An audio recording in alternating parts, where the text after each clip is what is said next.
Hey everybody, it's me, Lila, again, back with another one. So, like I said in the previous one, or the one before that, that now I'm at the point where the next Raw journal is from January of 2020, and I know that I wrote, other than Stings, because Stings was kind of just a running punchline um, placeholder. Um, the anecdotes were finished before 2020, so I'm going to finish up the anecdotes except for Stings. I think I'm going to just save Stings for the very end. Um, and then once again, in case you forgot from when I mentioned it before, the reason it's called Stings is because that's the actual name for when you put that little flourish at the end of a joke with the drum kit, right? The dum, that's called a sting. So yeah, so anyway, that's what it's not like these things. It's like it's just one-off little compartmentalized canned laughter worthy interactions with him kind of a thing, which I think will be fun to be like the very last one that I do. Um, and it's also extremely long. Um, so for now, like I said, I'm going to finish up these other anecdotes, which is just 8 and 9, I think. I'm gonna go back to think. Yeah, war and then memories. Yeah, and then so just these two anecdotes, and then in raw journals, there's only left January, February of 2020, August of 2020, and then September of 2020. Um, and that will wrap this up, and then I'll move on to doing the book and doing my additional commentary. To I'm gonna play these while I am playing a spades game that I play for money. Um, so that it's not just something that's like boring to listen to. Um, um, and do kind of additional commentary because there's definitely been moments that after the fact, like when I've been editing or thinking about things later, that um, have kind of occurred to me, or like either it's additional information or embellishments or the sort of a thing. So we'll see if I even remember them again. Who knows? But anyway, without further ado, let's get into the what the actual fuck number 8 war, which this is then going to be episode 7. I was thinking when I did the one yesterday where I mentioned that it was anecdote 6 before I wrote it, and then it's full of like 6 and things that it's now back to being number 6 again. um, but all that being said, so even though this says it's confirmed fuckery anecdote number 8, it will be the WTF anecdote number 7 on the YouTube channel. So anyway, not that any of this matters. This is war. You do realize you pressured me into this, right? Or the fuck you don't know you have me held hostage. And this is a fun one. Because I had to scroll through it because I was like, God, how long is this one anyway? Um, this is a fun one. In the movie Ocean's 11, the remake, not the original Rat Pack version, there's a great scene in which Ruben, the guy that Danny and Brad Pitt are trying to coerce into investing in their larcenous endeavor, imparts some sage wisdom. You guys are pros, the best. I'm sure you can make it out of the casino. Of course, lest we forget, once you're out the front door, you're still in the middle of the fucking desert. You can escape Alcatraz, but you're still on an island in the middle of an ice cold bay. You can escape from the basement or the shed or the barn or wherever the killer has you stashed, but you're still in the woods or the country or BFE. This is the root of my problem. Leaving presents the same problem that I faced when I decided to move in here in the first place. It's not enough to be able to move out of here financially. How do I get this individual out of my life? When I worked at Safeway and took the position as department manager at the Starbucks kiosk, I calculated that it would take me about 2 months to save enough money to be sufficiently comfortable financially to move into my own place. When I told him this, his response was, "Why? You're doing great here," with a scared poker face. You know, the one with the tense features that don't quite hide the anxiety that lies beneath, right? This was a really weird experience because, and then the funny thing is I actually, and I think I saved this. There was, oh, I did. I saved it on my X account because like someone had posted on X, like, no matter how sad their story is, don't ever let somebody move into your house. And in the comments, there's like this resounding agreement of you shouldn't like take people in off the street, like basically kind of a thing. And even when I was living with him, knowing that that was what my situation was, it always felt to me like you would think that he would want me to just to be able to get out of here as quickly as possible, right? And so when I told him, I'm like, hey, you know, now that I've got this promotion and stuff, I should be able to afford to move out in just a few months. And he was just like, why? You're doing great here. Yeah, guess what? All right, anyway, just moving on with my ranting here. Um, on the one hand, you have the idea that this is a job. And so then what I'm telling him when I'm saying that, hey, here in a couple months I'll be able to afford to move out is I'm effectively putting in my notice that I'm going to quit the job, right? So if he's enjoying the job that I'm doing for him, it makes sense that he's like, oh my gosh, why would you want to leave, right? Because he doesn't want me to leave. But I'm not getting actually anywhere near properly compensated for that. Like if you're going to get in my face and yell at me to get a job so that people think I have a job so that I have my own place and yet like everything, like all things considered, um, why would I not then want to actually be able to get out of here? Right? If you recognize that this is a job and you enjoy me doing the job for you, then why aren't you making it more legit as a job instead of making me go to work full time and somewhere else on top of doing all of this with you?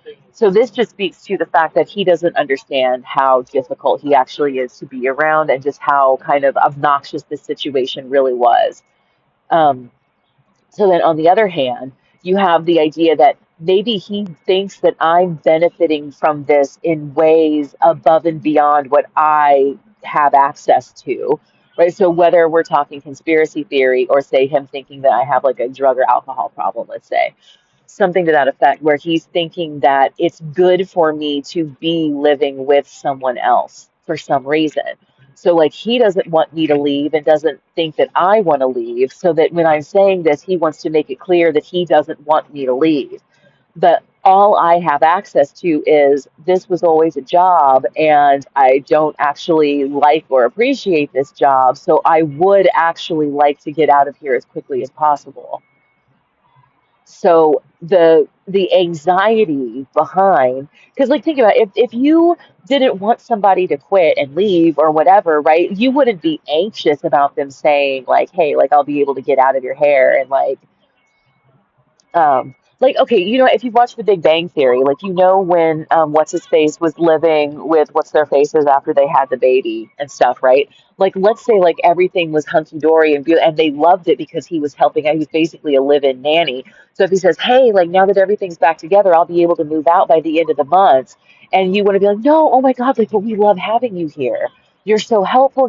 There wouldn't be any anxiety to it, right? Now, if you were and I was like, okay, so then shifting gears to a different show, right? Like the fan theory on King of the Hill is that Boomhauer was actually a Texas Ranger, which actually isn't really a fan theory because they show him put his badge down in one of the episodes. So the fan theory was that even that he was originally from Arlen, he was stationed there to keep an eye on Dale because Dale was such a conspiracy theory, whatever person. And so like the whole time, like that he's been just on the job and not necessarily technically actually hanging out with his friends, right?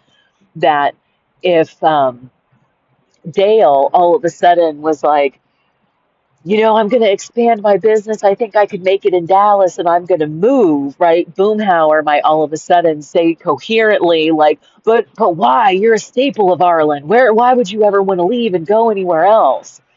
Right? Because his job has a vested interest in being able to stay near Dale, and maybe for whatever reason, Boomhauer wants to stay in Arlen, right?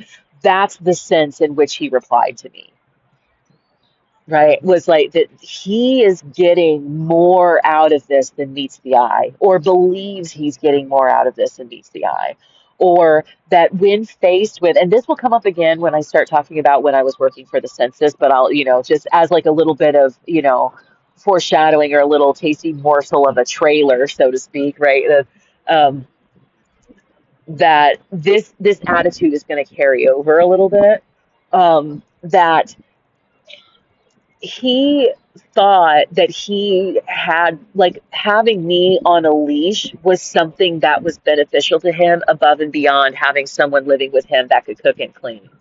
Like, it's kind of like in the sense of if it's too good to be true, it probably is, right? That it's like, yes, you just happen to find yourself in a situation where the feds have set you up with someone to live with you who can cook and clean and all of this jazz, and with the added benefit that she doesn't know that you're on to her and are also actively trying to catch her in a lie.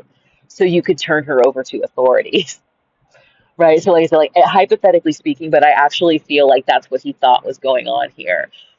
Um, he thought he was harboring like a fugitive, that if he could just get me to slip up and say something that he could use as evidence against me, he would have turned me into the feds in a heartbeat. So, as I was saying, because of course I let the screen go off again, um, he was a two-faced son of a bitch, which has also been part of the reason why, like, I don't really have any qualms about doing this, because he was fully, or at least thought he was fully aware of what was going on here.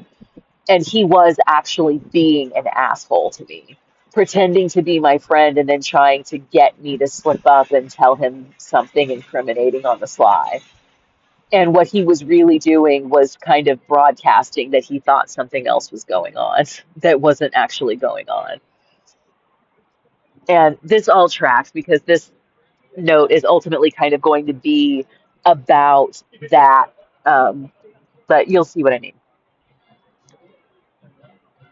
The reaction was extremely odd. How could I be doing great in a situation in which it is illegal for me to be?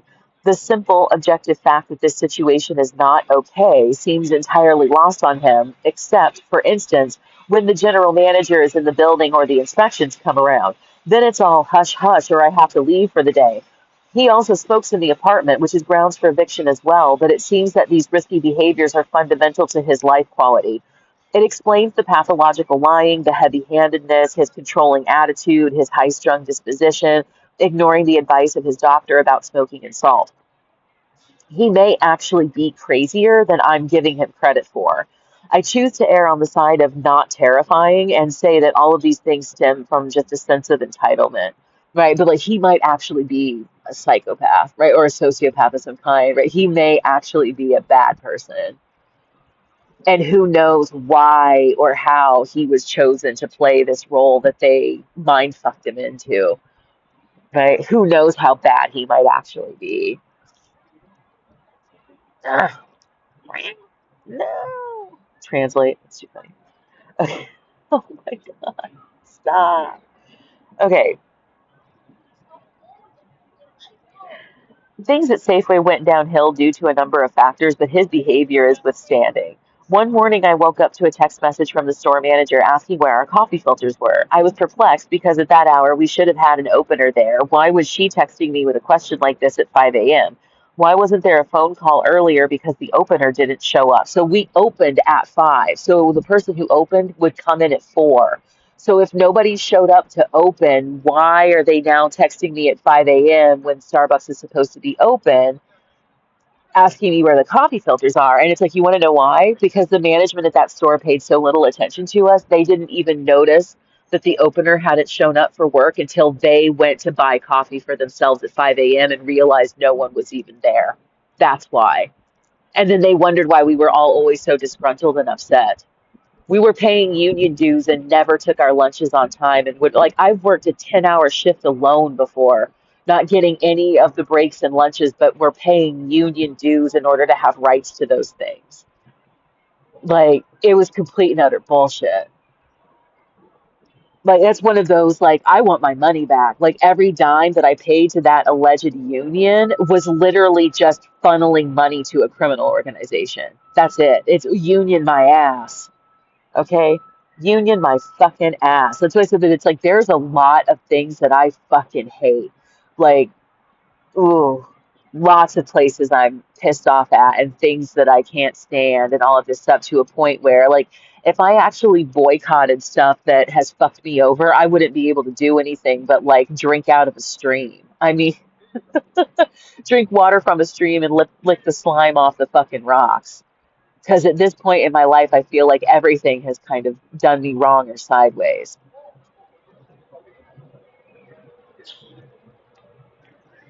If the opener is there, why can't she find the 6 cases of coffee filters in storage right where they belong? I questioned this aloud to him as I was getting ready to leave for work later that morning. I wasn't upset, just confused. I learned the lesson to keep my personal musings to myself from this incident because he took this and ran with it all the way to sending a scathing email to the company about the store manager, my boss, harassing me by calling so early and waking him up. When he told me, I was livid. I told him she didn't call because she didn't. It was a text. So already the fact that he's lying is going to be obvious. And that because I turned my ringer off at night, my phone didn't make any noise. Also, it seems to go without saying that when he takes his hearing aid out at night, his ability to have even heard this was incredibly impaired. I reiterated that there was nothing at all wrong with what she did and lamented that his complaint will come back to bite me in the ass.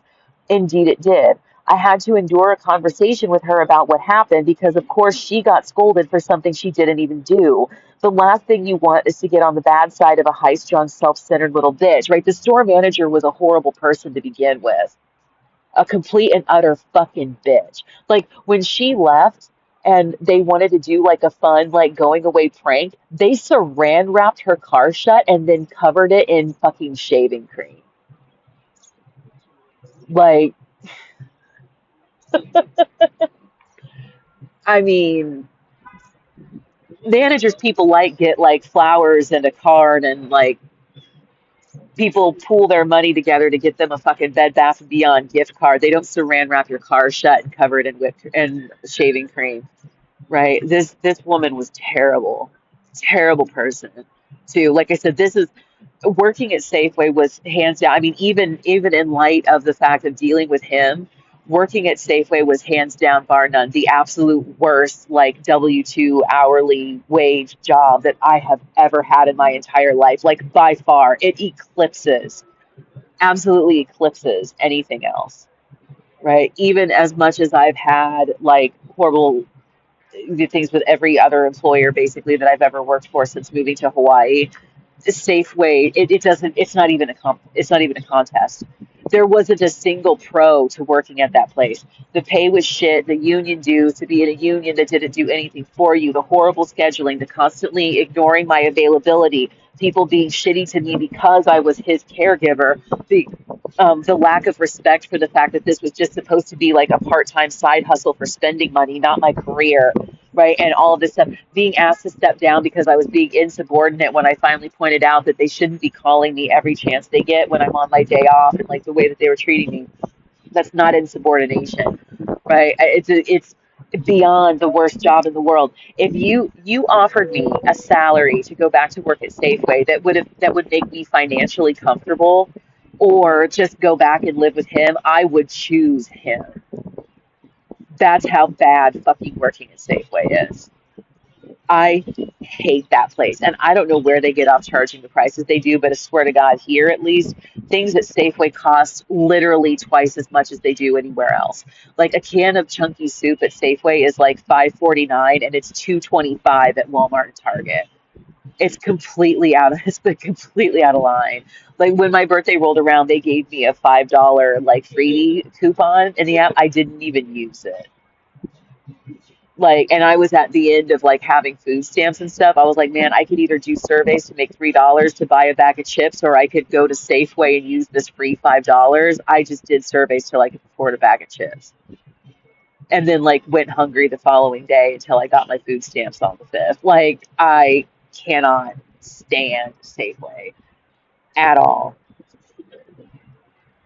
Like, did you know, like, this is the funny thing too, because I usually, like, I kind of like their salads, but then I realized, even though they only make the one kind at Whole Foods, it's like the family-sized Greek salad, which is what I got yesterday.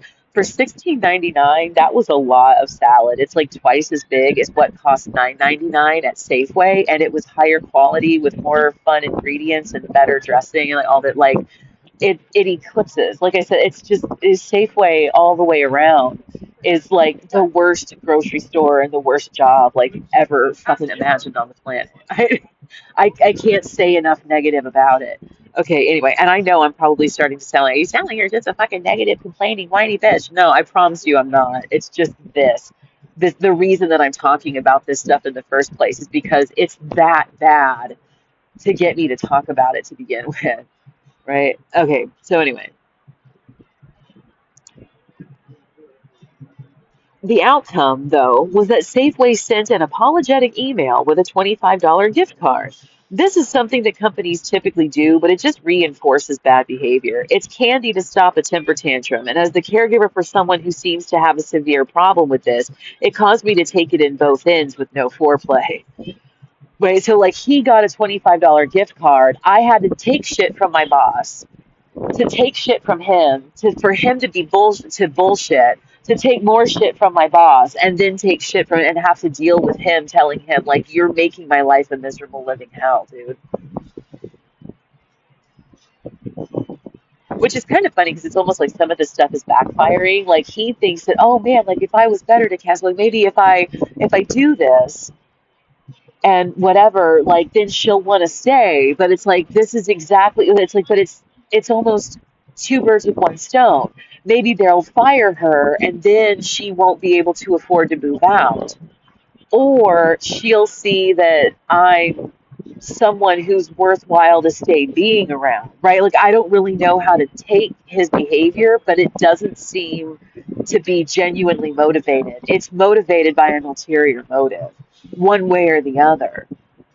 Maybe probably both. See, I'm the one who cares about and understands you. I'm going to now help you get fired, and then you won't have any choice but to stay here with me, but it'll be okay because you see that I'm a true ally, right? But how is somebody who's otherwise so fucking dumb smart enough to come up with some shit like that themselves, right? So it's almost like being a manipulative son of a bitch. Ooh, I thought that poor lady ran right into that planter box at first, but she just like her bag broke. But oh my God, it sounded.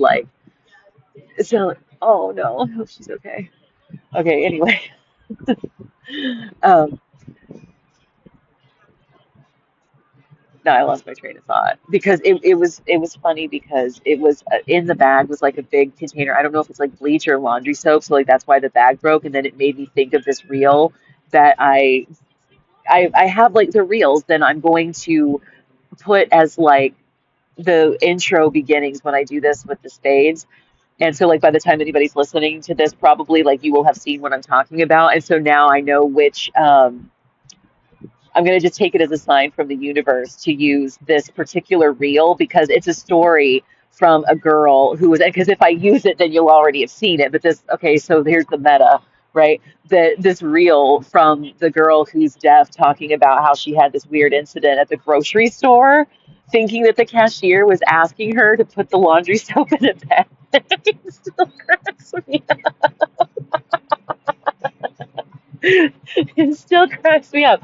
Anyway, so all right, fine, perfect. We'll put that one at the beginning of this video. Okay. Anyway, back to this because these are already now starting to go on for a little bit too long. When I worked in Orlando, Florida for McDonald's Corporation, one of my responsibilities was calling back customer complaints that were sent by email or by calling the toll-free number on the cup. Bruh,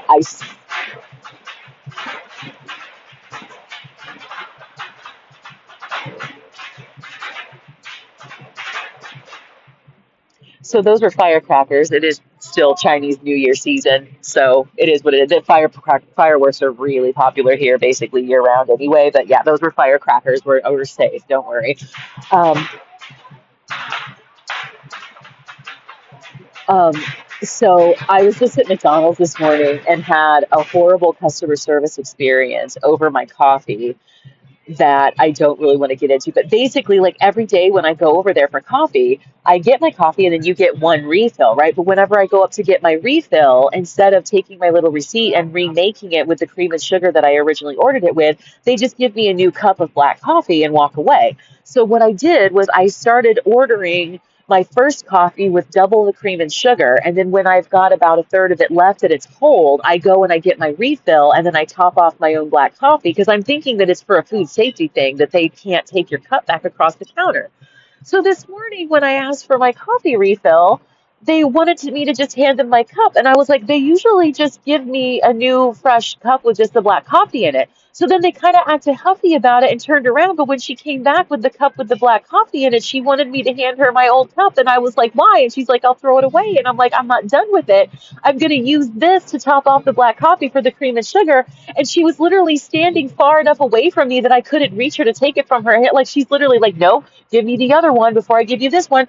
And I was thinking about it, and I'm like, this is the sort of shit that happens. I'll have an experience like that, and then I'll turn around and I'll record one of these, and something in it will have something to do with the dumb shit that just fucking happened to me. And this is why when I say I hate this shit, I don't appreciate it. It's not fun. It's not an adventure. I don't feel like I'm on the amazing race. I don't feel like the universe is giving me clues. I want to hurt people over this.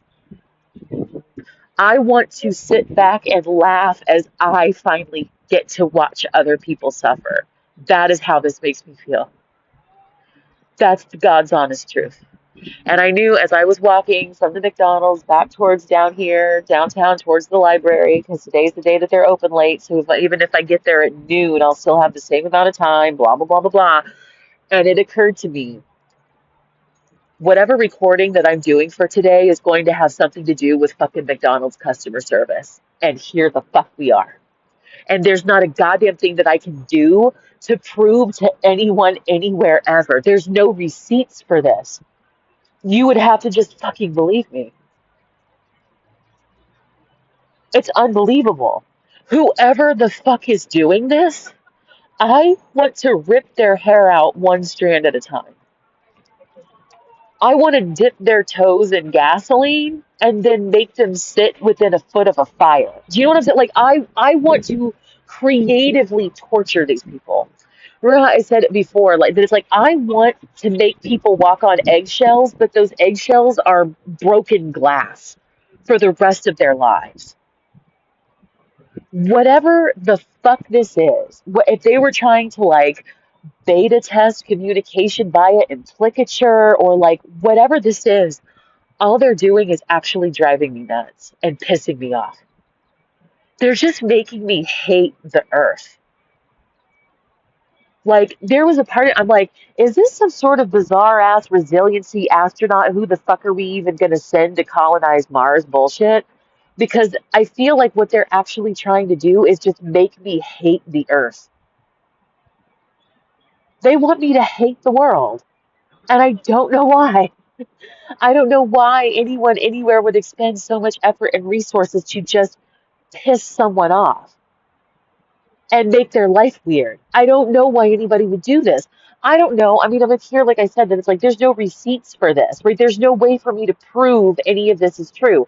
It's just my own experience, right? That I feel like if somebody wrote this as a novel, no one would read it past the first few, like, no one would publish it. Like, an editor would read it and be like, this is unbelievable bullshit. No one's going to buy this. Fuck off. Get out of my office. It's literally unbelievable. Who would ever believe that this shit is happening? But why would anyone anywhere do this to somebody? I mean, it seems so absurd. It seems like a lot of effort, energy, and resources to put into doing God knows what. What is the purpose of this? Right? I feel like, what is the meaning of this? Right? It's like, what, but no, really, what is the purpose of this? What would it be for? And that, like, how are they getting, like, the people who work at the McDonald's I go to for coffee every morning to be in on this shit? To just suddenly out of nowhere change policy to try to make me look like a jackass in front of other customers? Like, why are you doing this to people? Right? What is the point here? Right? I don't get it. Like, fucking leave me alone. Anyway, fine. Our job was to respond to each one with an apology and an attempt to get an address to send two Be Our Guest free meal coupon cards to, even when the complaint was about being embarrassed when called out by employees for putting soda in a water cup, for theft. We apologized for employees calling out theft and then sent them free food coupons valued at approximately $15. This next story is great and highlights a very suspicious aspect of his nature. That was kind of wild. That came out of fucking nowhere, right? Like, am I crazy? But oh, it's the $25 gift card for when he called and said and complained, right? That is like companies used to do this all the time. And so now, if you do the survey on your receipt, you get a buy one, get one free sandwich, right? That's what I used today to buy my breakfast. And it's almost like that's what triggered them being weird about your coffee refill was when you use the survey coupon. And I was so excited too because we just got the bagel sandwiches here in Hawaii and I love the steak bagel. It was like the one thing that made me happy about ever having to work a morning shift was being able to have a steak bagel. And so I was so excited. Like this where I wasn't even going to walk over there because I was in so much pain from all the walking and everything that I did yesterday. But I was like, no, because you can get your steak bagels today. And then by the time I got them, I was so disgruntled and upset that I could barely enjoy them. I almost just demanded a refund and told them to go fuck themselves. But then I sat down and I enjoyed my bagel sandwiches and now I'm fat and happy and full. And then I came over here and I'm still in pain and I'm sore and I'm like, I can't make it to the library. I guess I'll sit down and record. And here we are with more of my fuckery predictions coming true. Like, like hate isn't even a strong enough word. This is just despicably awful shit to do to somebody. It just is. Like this is so horrible.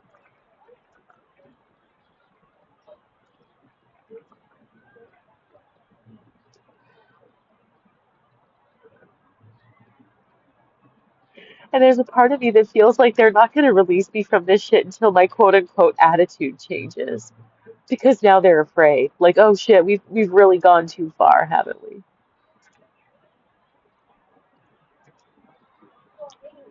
Oh, we're not gonna let you out until you can agree that you can calm down and be a civilized person. Like, that's rich coming from people who've done to me what you've done. Who's not a civilized person? Right, who's not civilized? I'm not the one with the fucking problem. The next story is great and highlights a very suspicious aspect of his nature. The Safeway that I worked at is huge.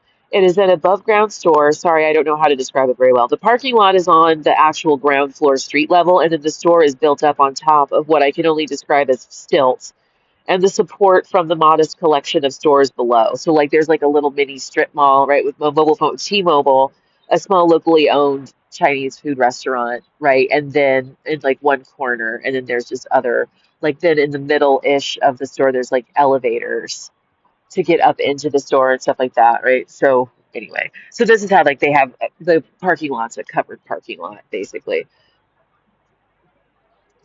The Starbucks is in the corner next to the elevators. The store manager's office is in the opposite corner next to the escalators. In between are all of the check stands. I've told this story before, I think. Okay, so to the rear of the store from the escalators are the break room, employee restrooms, and a storage room that doubles as the Starbucks manager's office. I was walking through the produce section from the Starbucks office in the back toward the manager's office at the front of the store to turn in my weekly schedule when I heard him yelling. Not as in yelling to get my attention, as in shouting match at the front of the store. When I got to the end of the aisle and was able to see what was going on, he was in a full-on argument with store security. I darted towards the office to continue about my business. I remember being slightly relieved, like now they will know what kind of person he truly is, and maybe they'll start understanding why I say that in light of the job that puts a roof over my head, I need to be scheduled according to what doesn't tick him off. Nope, that didn't happen. What did happen, though, is that everyone at work that day who knew who he was sought me out to tell me about it. Sandy, the front end manager, found me in the break room at the end of my shift to tell me what she did to piss him off so much. I'm going to preface the story of what set him off with this. It's something that everyone has likely experienced at one point or another and has been mildly peeved about. But it's the sort of story that you tell friends during happy hour or at dinner between ordering and when the food arrives. It's anecdotal. In not so rare form, he took something that was a 2 on a 10 scale and pushed it to a full tilt 11, maybe even 12. I don't know. He was shouting pretty loud. The entire store could hear him. That being said, here's what went down. The checkout lines were getting long. I can already hear the groans of people who suspect what's coming. So when Sandy came back from her break, she reopened her check stand. Now, in all of the check stands at Safeway, the cashiers faced east, and the tunnel of impulse funnels the lines at approximately 3 people deep. The person checking out, one person with items on the belt, and one trapped by the magazines and end cap displays. As a result, when Sandy opened her line, she had to go down her own tunnel to procure a customer. He somehow beat them to the front of her line. Sandy asked him politely to let the customer she had wrestled up go first, and he absolutely lost it. Anyone who has ever been trapped by the magazines as the person at the end of the line is escorted to a weightless VIP freshly opened check stand knows this pain. I can own, right, like you've already been waiting 20 minutes, but because you're already trapped in the funnel, you can't be the one that they pull to come over to the line. They always go and they ask the people at the end of the line, "Hey, come on over. I opened my check stand." Like, anyway, but he came out of nowhere after he saw her put her light on, right? And then just got in line and was like, "Where's the cashier?" Right? Um, I can only imagine that someone with as much experience as Sandy at least snagged the fourth person from an adjacent line, whereas he saw the opportunity and ran over from the end of a line, or maybe hadn't even been in line at all yet. At any rate, the situation was one in which he loudly demanded the special treatment of first come, first served, when rational people would have taken a more courteous approach. Even in the most egregious circumstances, this sort of thing does not typically damn near get someone thrown out or trespassed for being a public nuisance. From what I understand that day, if he hadn't left of his own volition, they were going to call the cops. He was being that bad. Right. I predicted that he would say absolutely nothing to me about it, and I was right. He didn't mention it, and neither did I. But given his propensity for drama and gossip, if he had actually thought that he was in the right, he would still be mentioning it to this day. It was one of his outbursts that he has from time to time when he can no longer control his bubbling entitlement. His desire for special treatment eventually comes exploding out in one way or another, which often leads to undesirable consequences for himself. Yet another sort of thing that rational people learn about interpersonal behavior as they get older. He's running out of time to grow up. So remember in the previous one, like when I that quote from what's his name, Vakman, or that is the guy who's been diagnosed as a narcissist, and he was talking about how like when he's like flying somewhere and he's basically isolated from narcissistic supply, that like it makes him anxious and antsy, and it kind of like ramps up his desire to have one of these confrontational interactions with somebody, kind of a thing, right? Where that it's like that if he feels like he hasn't gotten some kind of affirmation that he's not completely ridiculous, he'll end up acting out and doing something completely ridiculous. So it's kind of ironic. After those incidents, I was guilty by association. It doesn't matter whether his behavior came from internal motivation as a result of his perception that my job as the Starbucks manager put me, and by proxy himself, on some sort of pedestal, or if it was because he perceived my talking to him about my job as complaints of unfair treatment and was playing the white knight. You can Google white knight syndrome if you're so inclined, but it consists of behaviors typical of exactly what it sounds like, a pervasive interest in saving the perceived damsel in distress. Did I say pervasive? I think I meant perverted. That more or less is the war. How do I get away from this man? I may finally have to have a way out, and that story has a place, but this place is not here. For this anecdote, I want to set forth a particular sort of legal argumentation, like what happened in anecdote 5, balance, which was the first one, right, where I started. This list was taken from Everyday Health, a website that is dedicated to everyday health and wellness, obviously. When I got the idea in my head that his behavior may actually fit most of the criteria for stalking, I browsed the Google for a while. I read several articles of the same nature, many of which were quite similar 10 sign lists. This one was far and away the best, like in my opinion, and probably the one that all the other penny bloggers piggybacked off of. There was no specific author indicated. The article states, if you experience any of the following 10 alarming behaviors on at least 2 separate occasions, you're probably being stalked. 10 signs you are being stalked. My elaborations here are going to make use of more anecdotal case and point stories that don't appear elsewhere, I think. It's hard to remember in the book. So like I said, which is to say, I'm going to try to use completely fresh examples here. And I don't think I do all of them. There's a step one, step two, three, yeah, and then skip to six, and then I think 10. Because I just never did. Oh, there's seven, eight, nine, 10. So what did I skip? Four and five?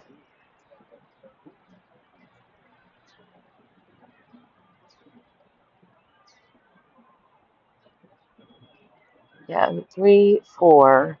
Oh, there's five. Oh, so sign number four, giving inappropriate gifts. I can actually just elaborate on that one on my own.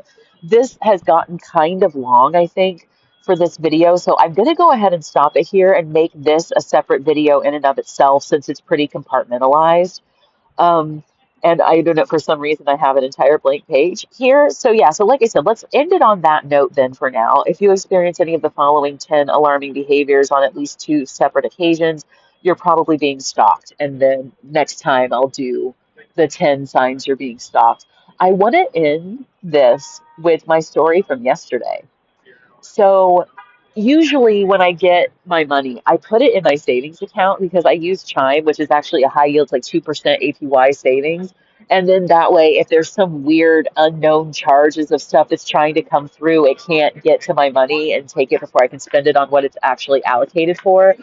And so when I decided to go to Whole Foods yesterday because I'd gotten my food stamps. It was the 5th. And I just didn't feel like going and freezing my ass off at the library all day. So I walked over there yesterday morning. And when I went inside, I got my food first and then went over to buy coffee. And I decided, kind of at the last minute, I guess, that I wanted to go ahead and just get a hot coffee and pay for it, but their Wi-Fi was down, so I couldn't move my money. So after I order, she makes my coffee when she came back over, and I told her, I'm like, I'm so sorry. I'm like, I don't know why the Wi-Fi won't catch it. I'm like, my phone only has 1% battery left. Maybe that's why. And she said, oh no, the Wi-Fi is actually down. I'm like, shoot. I'm like, because you already made my coffee, but I can't pay for it because I can't move my money from the savings into the debit card. And she was like, oh, don't worry about it. I'll take care of it for you. So my coffee yesterday at Whole Foods was free from like wonderful customer service, and they're always so nice to me over there. Good Lord, knock on wood.